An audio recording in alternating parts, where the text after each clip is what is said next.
food director at Delicious and welcome to my home kitchen. Today I am making smoked salmon fish cakes with a dill and Cornish and mayonnaise. These are one of my go-to recipes midweek. They're also a great way to use up leftover potatoes, leftover breadcrumbs or any leftover cooked fish. So let's get started.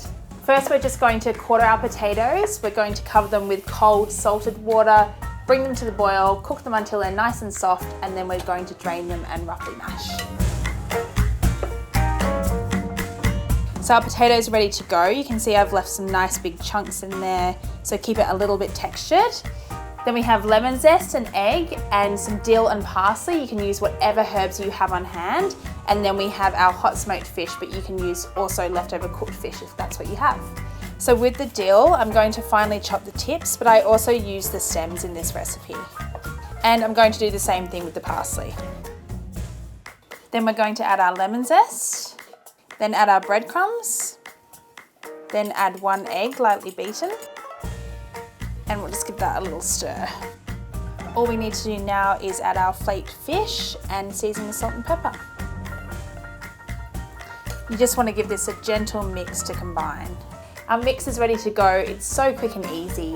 We're just going to shape them into nice even patties and then we'll chill them in the fridge for about 30 minutes, or you can pop them in the freezer for 10 minutes if you're really pressed for time. All done, we can pop these in the fridge to chill. Fish cakes have been chilling for 30 minutes now, so it's time to get them dusted with flour, which will give them that beautiful, nice, crispy coating and also stop them from sticking to the pan. While we're waiting for our oil to heat up so we can cook the fish cakes, we'll make our dill and Cornish and mayonnaise, because what is a fish cake without mayonnaise?